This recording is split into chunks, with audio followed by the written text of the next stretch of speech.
It's time for Shawn Shepheard to catch up with that crazy bugger, Sebastien Sasseville, on his cross-Canada journey to outrun diabetes. Find out where Sebastien is now and hear all about his crazy adventures, all right here on the Diabetes Champions Network. So Shawn Shepheard here with Sebastien Sasseville, and since there's a Christmas tree behind me, it means that you're done. You're outrun diabetes. 9 months, 7,500 kilometers coast to coast, and you finished a month ago on World Diabetes Day in Vancouver. So the first question I want to ask you is a question a lot of people have asked me is, now a month later, can you talk about what November 14th and arriving on that beach in Vancouver meant to you?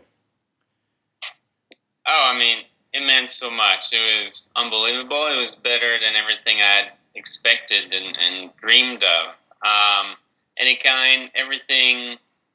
Everything kind of came together on that day. I remember even the night before, like finishing a few kilometers away, and we kind of had made it. But I was still, this thing was so crazy, right? So I remember going to bed, just still focused, still thinking, I have to finish this. I'm not done yet. So just stepping into the ocean, and everybody was there. The kids, friends, family, yourself. It was just so magical. I could hear people and the music, and I could feel the energy like a kilometer ahead. And it was just, it was like the best, best day of my life. And that was like the best 15 minutes. So it was surreal. And it hasn't completely sinked in yet, but it was, you just made me realize it was a month ago today. I had not realized it. So it was, there's still a lot to chew on for us. Myself and the team and Patrick and everybody, but it was truly magical. And run me through that day, because we see you on the beach and we see you run, the last half a kilometer, but your day really started probably about 3:30, 4 o'clock in the morning and ended late at night after the Canucks game. So run us through November 14th. November 14th was busy, so I was up, as you said, like something like 4-ish, and I started to do interviews with the East Coast. I did about 15, 20 interviews on that day, and lots more in the few days after. So I was up early, I was doing interviews on the phone, then we got some breakfast, and me and Jack got in a cab, and we cabbed, which was kind of funny to be cabbing back to your starting point in the city. So we took a ride and went to the starting point and met a few people there from LifeScan Anonymous, and we ran the last 5 kilometers. A kilometer before the beach, Jack and the people that were with us took up, and I took a little break, and so I ran the last K by myself, completely by myself, and it was very emotional. Just that 1 kilometer before the beach, because it's the last time, it's the last run of the year before your goal, and it was surreal. And then I started to be able to hear the noise, and the finish line was huge. It was unbelievable. And then I was there until noon doing interviews, in person, TV, that kind of stuff. We had the Skype, so we went back to the hotel at a bit of time for lunch. Then the live stream with Patrick and yourself, and then dinner, and then we had the hockey game at the Canucks, and they had me on the Jumbotron, and I did an interview there, which was really cool. And the day ended about 20 hours later, so it was a busy day. And then also, people don't know, Sebastien had another speaking engagement the next day, so it didn't end there. The other piece that a lot of people don't know was that was the official end of the run, but can you tell me about heading over to Vancouver Island and what you did early the next week? Yeah, so on Tuesday the 18th, we had an event there at night. Just typical events like those we've had all year, and a few weeks prior, we said, we're going to be there, so we might as well run on the island. So I ran from the ferry terminal all the way to mile zero, and I'm very glad we did it because might as well do the whole thing. But it was cool. It was really cool to do it away from cameras, away from the interviews, away from all the media attention, away from the crowd, just to finish it. And I remember then me and Patrick walked down to the beach near mile zero. We just finished running, and then there was not a lot of people there, and then we walked on the beach for a while, and it was very calm. It was like a meditation. It was just, okay, it's over now. So that was a very, very powerful moment. So not only the last 9 months, but really more like a 2-year odyssey of the planning.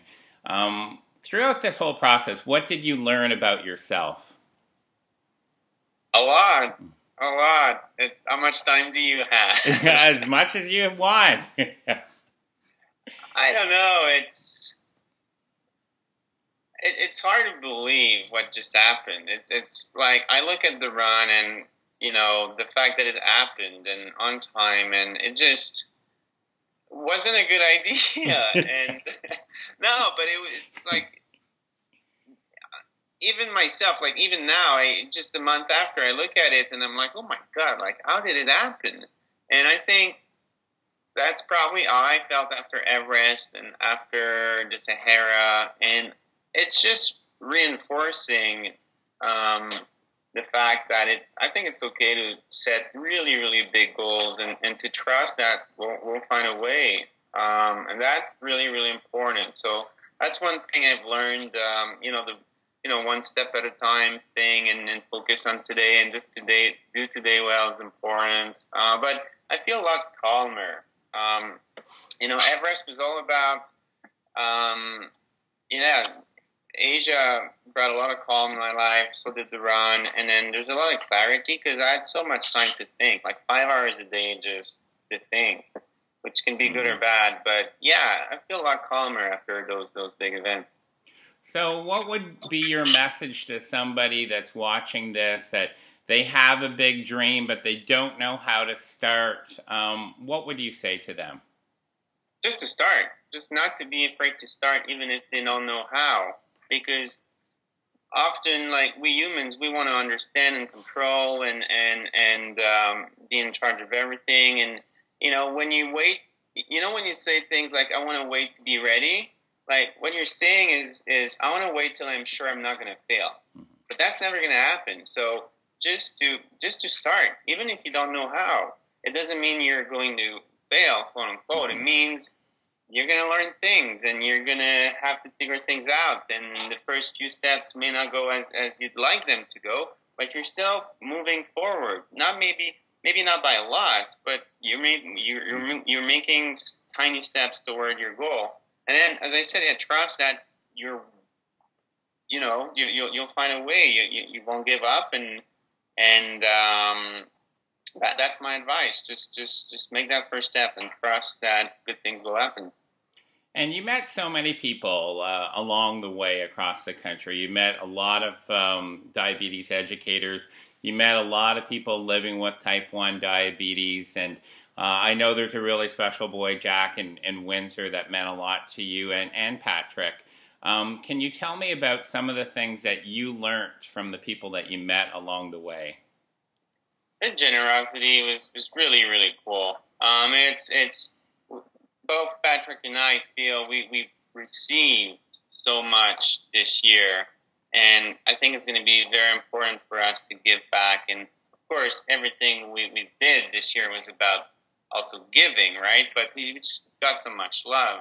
and attention, and we both feel privileged. So just to be inspired by everybody that we met, and parents that would just do anything or everything they could to make their child's lives better. That was so inspiring. Whether it was driving to an event or making sure they're exposed to great role models, just that, I found that very, very, very inspiring, and it's definitely something I'd like to learn from.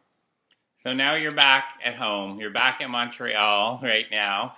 Are there any comforts that you really miss that you're enjoying these last couple of weeks? Things that I'm enjoying now? Yeah, that maybe you didn't have a lot of in the last 9 months. Yeah. All the small things, all the simple things. I mean, I've been eating a lot. I mean, I'm growing a belly. I might be the one who's have to play Santa for the kids this year at Christmas. I'm in training. It's amazing how, and I'm gaining a lot of weight very fast. But that's good. And just, I'm still very busy. Patrick and I were very busy all the way into December. Things are a little quieter now, but just to be able to work on the things we love to work, like, because the run's over, but we're still working. We want to come up with new tools and platforms to keep the run alive. So we're working, but not to have to run a marathon before, not to have to drive 100 kilometers to get to our starting point. I know that Patrick is totally loving having access to quick internet access, because he was constantly having to upload pictures and videos, and he was like swearing all year at the crappy internet access that we had. So that's probably one. Like, just don't take internet for granted. Yeah.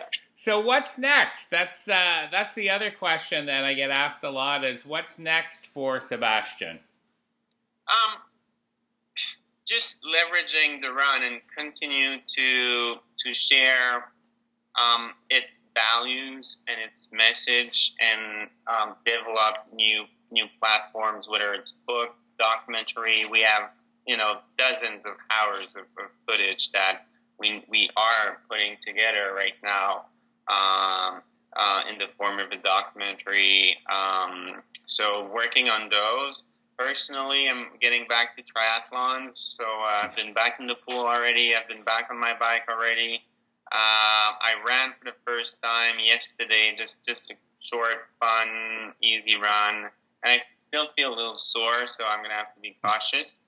And in terms of big projects, this wasn't the last one, but I'm still going to take like at least a year to recover and plan something else.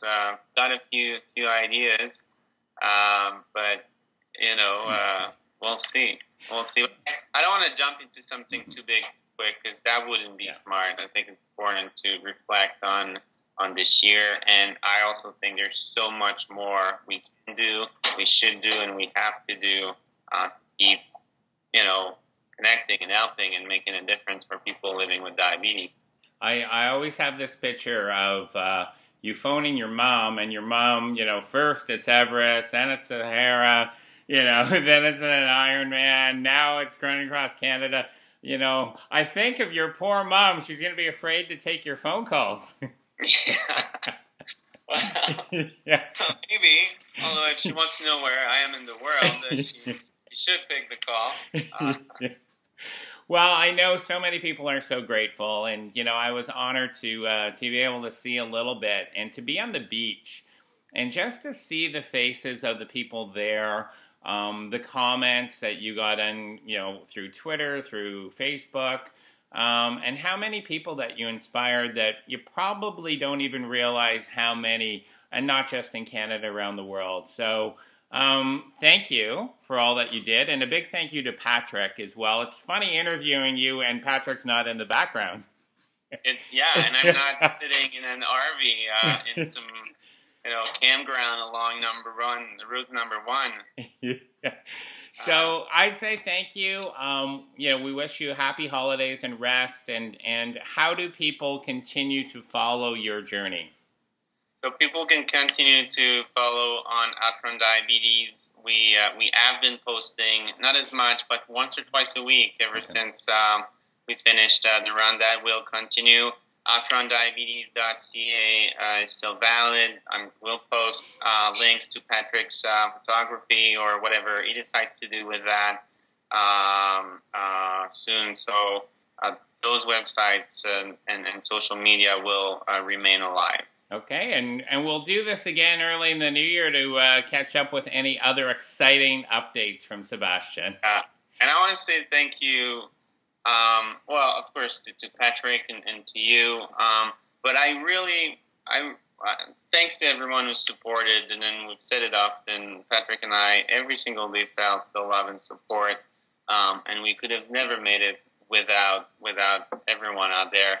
But there's also, what I also want people to know is that there's so many people that have been involved in the run to make it happen, to make it possible, whether it was literally to make it happen from a funding perspective, by our partners, but then there was literally hundreds of people that have worked from afar or directly with us, whether it was the reps putting together events, the film crew, the people helping with PR, friends and family that have helped us with so many things, people that have been volunteering, people at the JDRF, people from the media that have decided. I mean, it's like hundreds of people that have, made this happen, and that was the dream. Like, I wanted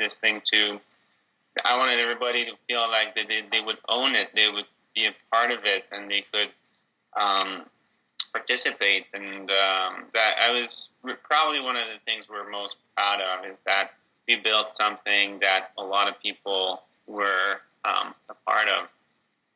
Well, it's been quite a journey, and I know it's not over. So I hope you get some rest. Enjoy your holidays, and let's talk again soon in the new year. All right. All right. Thanks, Sebastien. Bye for now.